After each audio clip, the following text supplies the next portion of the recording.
The Art of Letting Go. The 17th of August, 1956.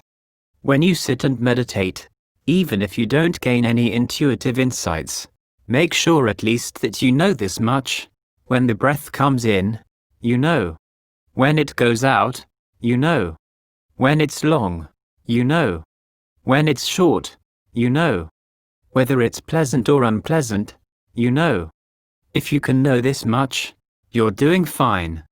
As for the various perceptions, sanya, that come into the mind, brush them away, whether they're good or bad, whether they deal with the past or the future.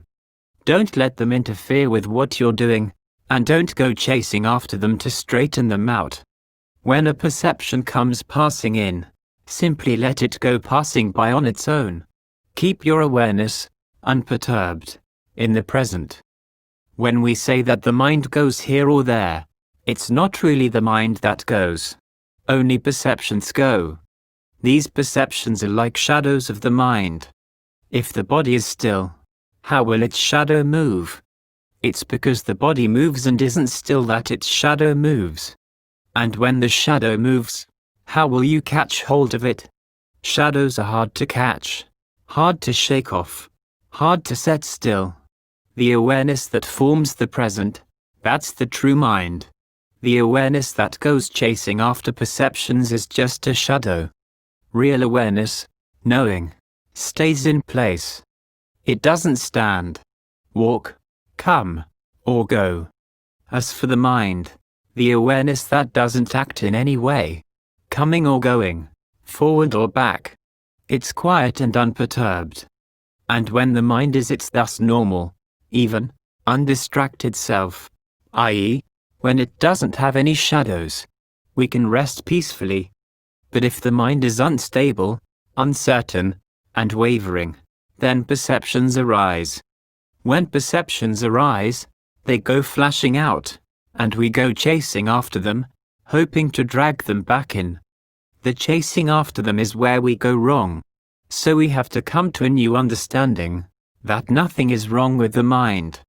Just watch out for the shadows. You can't improve your shadow. Say your shadow is black. You can scrub it with soap till your dying day and it'll still be black. Because there's no substance to it. So it is with perceptions. You can't straighten them out, because they're just images, deceiving you. The Buddha thus taught that whoever isn't acquainted with the self, the body, the mind, and its shadows, is suffering from avijja, darkness, deluded knowledge. Whoever thinks the mind is the self is the mind is its perceptions. Whoever has things all mixed up like this, is said to be lost, like a person lost in the jungle. To be lost in the jungle brings all kinds of hardships, the dangers of wild beasts, problems in finding food to eat and a place to sleep. No matter which way you look, there's no way out. But if we're lost in the world, it's many times worse than being lost in the jungle, because we can't tell night from day. We have no chance to find any brightness because our minds are dark with avijja. The purpose of training the mind to be still is to calm down its issues. When its issues are few, the mind can grow quiet.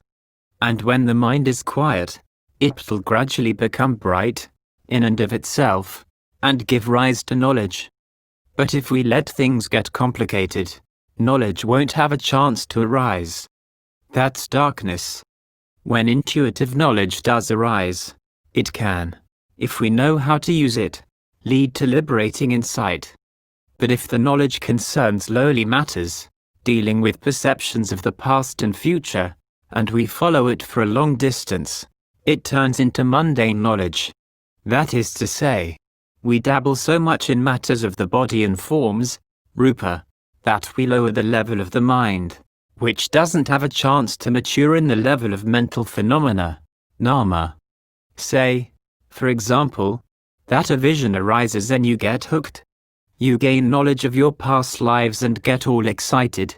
Things you never knew before, now you can know. Things you never saw before, now you see. And they can make you overly pleased or upset while you follow along with the vision.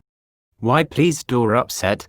Because the mind grabs onto them and takes them all too seriously. You may see a vision of yourself prospering as a lord or master, a great emperor or a king, wealthy and influential. If you let yourself feel pleased, that's indulgence in pleasure. You've strayed from the middle way, which is a mistake. Or you may see yourself as something you wouldn't care to be, a pig or a dog, a bird or a rat, crippled or deformed. If you let yourself get upset or depressed, that's indulgence in self-affliction. And again, you've strayed from the path and have fallen out of line with the Buddha's teachings. Some people really let themselves get carried away. As soon as they start seeing things, they begin to think that they're special, somehow better than other people. They let themselves become proud and conceited, and the right path has disappeared without their even knowing it. This is the way it is with mundane knowledge.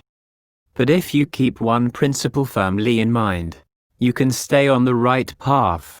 Whatever knowledge appears, whatever the vision, whether good or bad, true or false, you don't have to feel pleased or upset. Just keep the mind balanced and neutral, and discernment will arise. You'll see that the vision displays the truth of stress. It arises, is born, fades, ages, and disappears, dies. If you get hooked on your intuitions, you're asking for trouble. Latching onto false things can harm you. Latching onto true things can harm you. In fact, the true things are what really harm you. If what you know is true and you go telling other people, you're bragging. If it turns out to be false, it can backfire on you. This is why sages say that knowledge and views are the essence of stress. Why? Because they can harm you. Knowledge is part of the flood of views and opinions, ditthi-yoga, over which we have to cross. If you hang on to knowledge, you've gone wrong. If you know, simply know. If you see, simply see, and let it go at that. You don't have to be excited or pleased. You don't have to go bragging to other people. People who have studied abroad, when they come back to the rice fields, don't tell what they've learned to the folks at home. They talk about down-home things in a down-home way. They don't talk about the things they've studied because 1. No one would understand them. 2. It wouldn't serve any purpose. Even with people who would understand them, they don't display their learning. So it should be when you practice meditation. No matter how much you know, you have to act as if you're stupid and know nothing, because this is the way people with good manners normally act. If you go bragging to other people, it's bad enough. If they don't believe you, it can get even worse. So whatever you know, simply be aware of it and let it go. Don't let there be the assumption that I know. When you can do this, your mind can attain the transcendent, free from attachment. Everything in the world has its own truth in every way. Even things that aren't true are true, i.e., their truth is that they're false. This is why we have to let go of both what's true and what's false. Even then, though, it's the truth of stress. Once we know the truth and can let it go, we can be at our ease. We won't be poor, because the truth, the Dhamma, will still be there with us. It's not a bunch of empty words. It's like having a lot of money. Instead of lugging it around with us, we keep it piled up at home. We may not have anything in our pockets, but we're still not poor.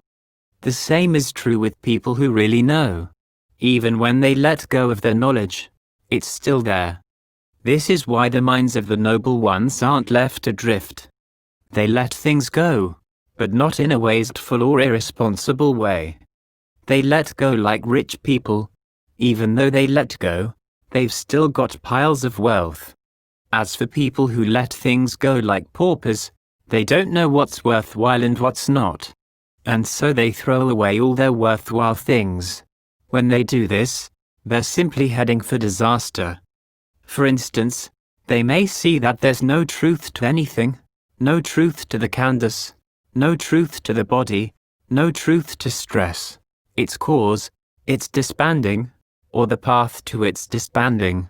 No truth to unbinding, Nibbana. They don't use their brains at all. They're too lazy to do anything, so they let go of everything, throw it all away. This is called letting go like a pauper. Like a lot of modern-day sages, when they come back after they die, they're going to be poor all over again. As for the Buddha, he let go only of the true and false things that appeared in his body and mind, but he didn't abandon his body and mind, which is why he ended up rich and hunger-free, with plenty of wealth to hand down to his descendants. This is why his descendants never have to worry about being poor. Wherever they go, there's always food filling their bowls. This kind of wealth is more excellent than living on the top of a palace. Even the wealth of an emperor can't match it. So we should look to the Buddha as our model. If we see that the khandhas are no good, inconstant, stressful, not self, and all that, and simply let go of them by neglecting them, we're sure to end up poor. Like a stupid person who feels so repulsed by a festering sore on his body, that he won't touch it and so lets it go without taking care of it, letting it keep on stinking and festering. There's no way the sore is going to heal. As for intelligent people, they know how to wash their sores, put medicine on them, and cover them with bandages so that they're not disgusting. Eventually, they're sure to recover. In the same way, when people who are disgusted with the 5 khandhas, seeing only their drawbacks and not their good side, and so let them go without putting them to any worthwhile or skillful use, nothing good will come of it. But if we're intelligent enough to see that the khandhas have their good side as well as their bad, and then put them to good use by meditating to gain discernment into physical and mental phenomena, we're going to be rich and happy, with plenty to eat even when we just sit around and relax. Poor people are miserable when they have friends, and miserable when they don't. But once we have the truth, the Dhamma, as our wealth, we won't suffer if we have money, and won't suffer if we don't, because our minds will be transcendent. As for the various forms of rust that have befouled and obscured our senses, the rust of greed, the rust of anger, and the rust of delusion, these all fall away. Our eyes, ears, nose, tongue, body, and mind will be all clean and bright. This is why the Buddha said, Dhammopadipo. The Dhamma is a bright light. This is the light of discernment.